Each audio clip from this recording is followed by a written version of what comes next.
A very good morning, students. Today we will read page number 85 and 86 of chapter number 6.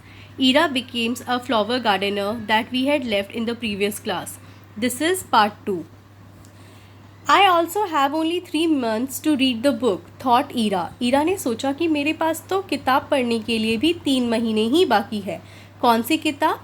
That flower book जो उसको Mrs Shri ने दिया था read करने के लिए about flower plantation. She sat for hours under a jambu tree staring at the blue sky. वो घंटों बैठी रही जैम्बू ट्री के नीचे और नीले आसमान की तरफ देखती रही. जैम्बू ट्री मतलब जामरुल के जो पेड़ होते हैं ना, वैक्स एप्पल, उन्हें जैम्बू ट्री कहते हैं. उन्हें वैक्स एप्पल ट्री भी कहते हैं और इंडिया में हम उन्हें जामरुल ट्री बोलते हैं.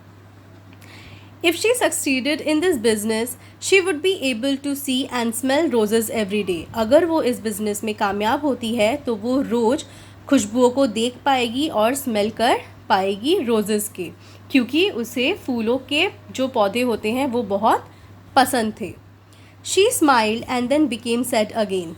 Oh, how can I grow roses if I don't know how to take care of them?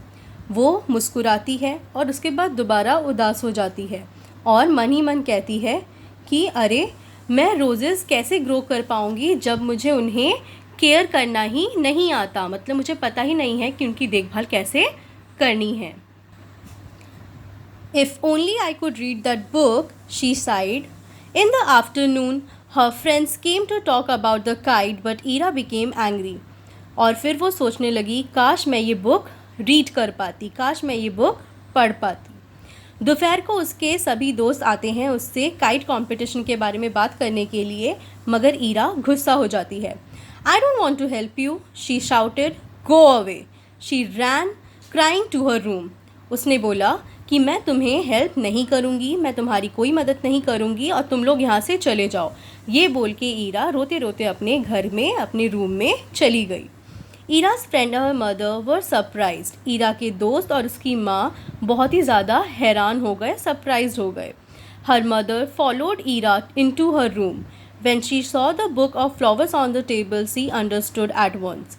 और ईरा की माँ ने उसके पीछे पीछे उसके कमरे में चली गई और उसके बाद जब उन्होंने फूलों की उस किताब को देखा तो उन्हें सब कुछ एक ही बारी में समझ आ गया. Back in the sitting room she faced Ira's friend.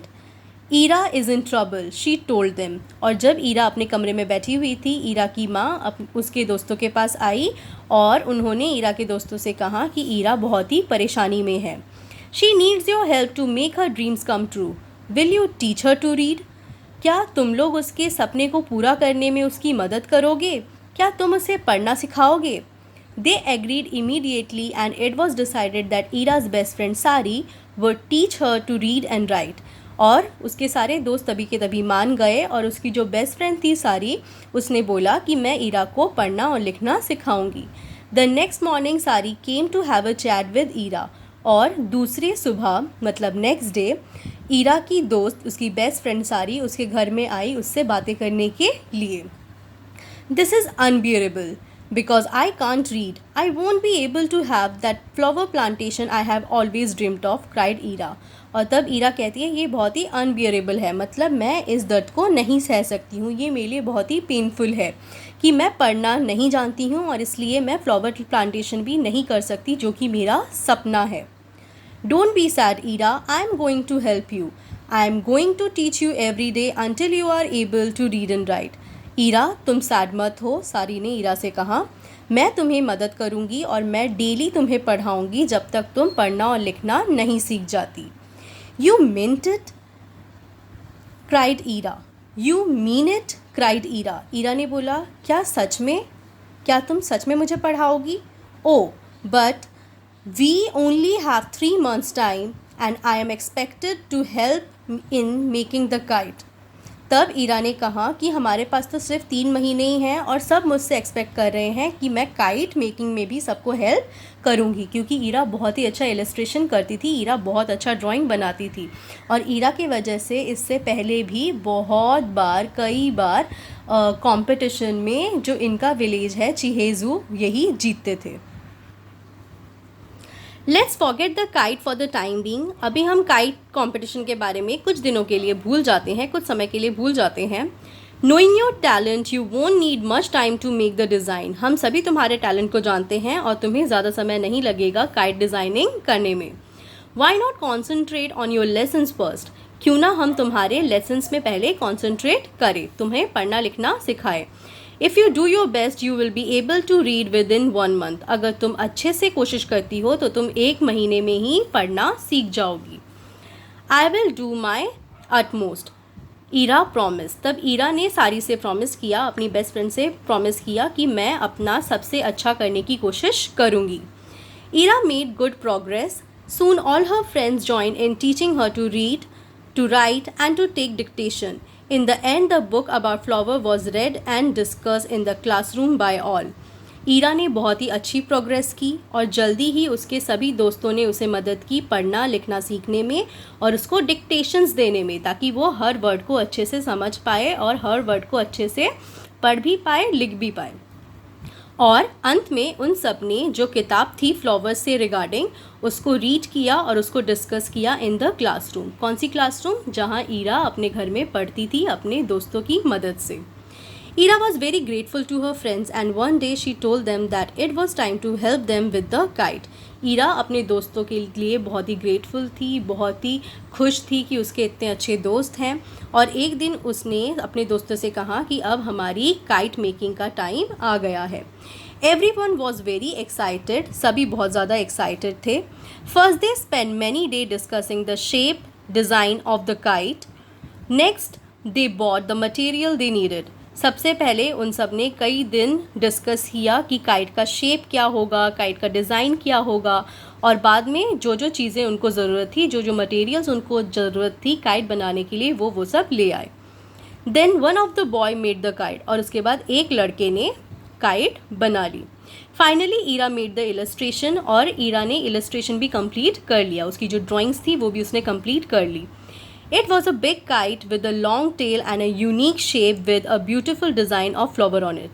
Ira ने जो ड्राइंग बनाई थी वो एक बहुत ही बड़ी काइट थी जिसकी एक लॉन्ग टेल थी, जैसे आप देख सकते हैं पिक्चर में, और इसका जो शेप था वो भी यूनिक था, बहुत ही डिफरेंट था बाकी नॉर्मल काइट से, और इसमें बहुत ही सुंदर सुंदर फूलों की डिज़ाइन भी बनी हुई थी। चिहेजू won the first prize for kite. Beautiful design of flowers was irresistible. Now that the competition is over, I am going to concentrate on my roses. Ira told her father the next day, I am going to be a rose gardener. और इस kite designing के वजह से चिहेजू को फिर से first prize मिल गया, क्योंकि जो उसने फ्लावर डिज़ाइन बनाया था वो बहुत ही इररेजिस्टेबल था। इररेजिस्टेबल मतलब जिसमें आप कोई भी, यहाँ पे इसका मतलब है impossible to find fault with, मतलब जिसमें आप कोई भी गलती नहीं निकाल सकते हो। और उसके बाद ईरा ने अपने पिता से कहा कि अब मैं अपने रोजेज़ पर कॉन्सेंट्रेट करूँगी, मैं एक रोज़ गार्डनर बनूँगी। I am fully agree with you and promise to help you, said her father. The most important thing is that you should feel happy with your work. उसके बाद उसके पिता ने कहा कि मैं तुमसे बिल्कुल एग्री करता हूँ और मैं तुम्हारी पूरी मदद करूँगा, मैं तुम्हें वादा करता हूँ, मैं तुम्हें प्रॉमिस करता हूँ। और सबसे ज़्यादा यही इम्पॉर्टेंट है कि जो काम हमें खुशी दे हमें वही करना चाहिए। अ फ्यू मंथ पास्ट, कुछ महीने बीत गए। ईराज garden had never looked so pretty. इससे पहले ईरा का गार्डन इतना सुंदर कभी नहीं लगा। The garden was full of roses, marigolds, marigarates and carnations in the house. Vases full of roses filled every corner of the house. और कुछ महीनों बाद उसका जो गार्डन था वो मैरीगोल्ड्स, मार्गरेट्स, कार्नेशंस और गुलाबों से भर गया, और उसके घर का जितने भी वास थे उसके घर में हर कॉर्नर में वो हमेशा पूरे फिल्ड रहते थे, भरे रहते थे गुलाबों के से। जितने वासेस थे वो सब गुलाबों से हमेशा फिल्ड रहते थे। Ira's dream had come true, Ira का जो सपना था वो पूरा हो गया। She had became an accomplished gardener, और वो एक एकम्प्लिश्ड गार्डनर, एक टैलेंटेड गार्डनर बन गई। Thank you.